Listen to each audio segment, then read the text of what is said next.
Verb agreement with correlative conjunctions. When you use correlative conjunctions, you must be careful about verb agreement. The verbs have to agree with the subject in both number and form.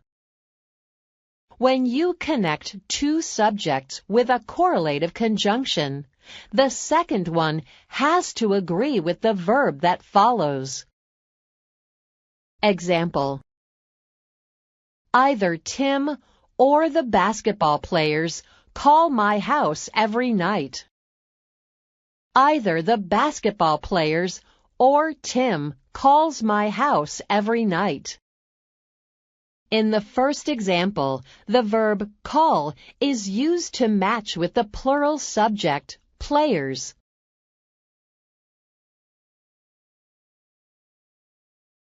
In the second example, singular verb calls is used to agree with the singular subject, Tim, although the sentence in whole has two subjects.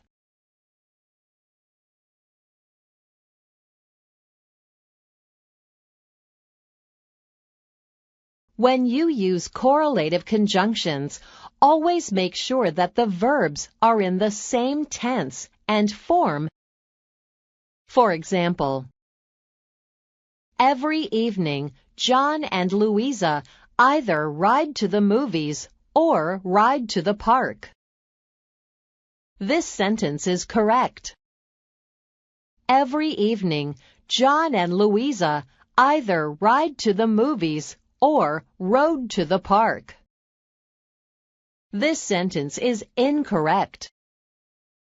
In the first example, both sides of the correlative conjunction are in the present tense. This is correct. In the second example, the two sides do not agree on their verb. The first side is in the present tense, and the second side is in the past tense, which is incorrect.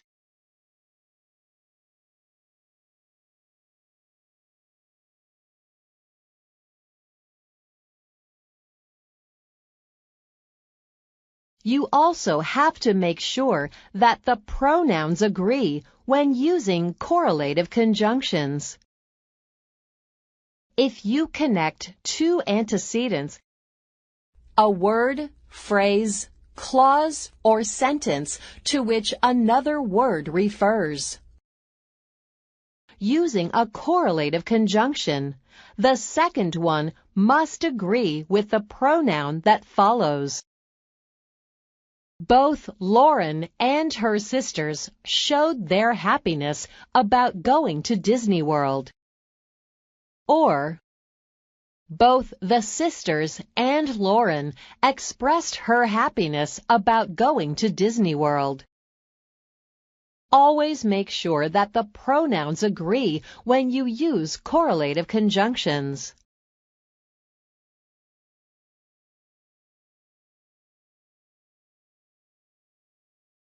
Lastly, you need to be careful about the parallel structure when you're using correlative conjunctions. Parallel structure means using the same pattern of words to show that two or more ideas are equal.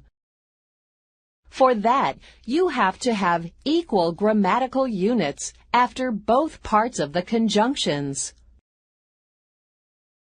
This means that one part of the sentence shouldn't have more parts of speech than the other.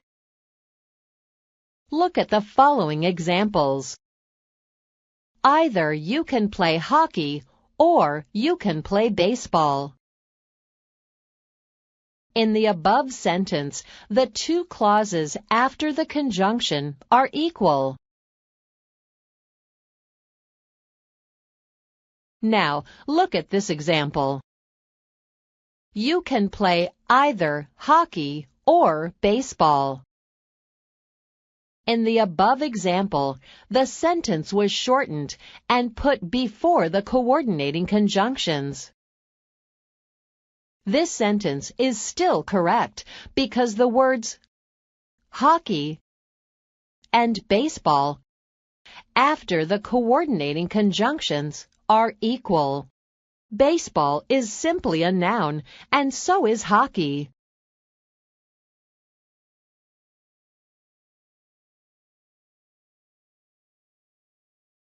Every sentence that uses a correlative conjunction has to be equal on both sides in grammatical construction.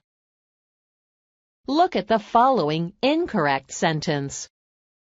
Either you can play with Ruth or Jane.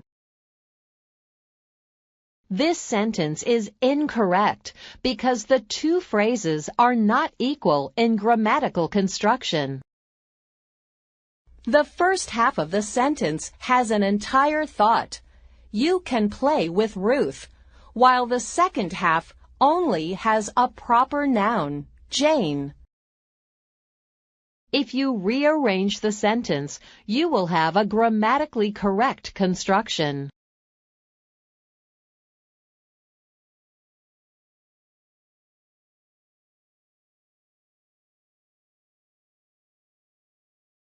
Either you can play with Ruth or you can play with Jane.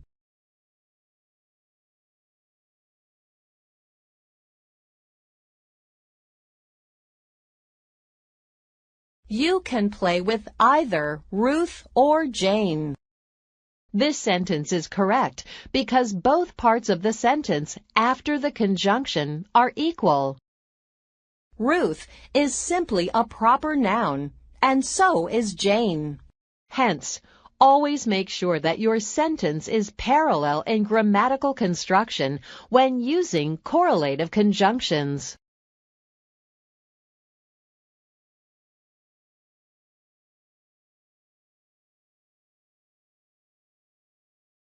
Let's see what you have learned in this lesson.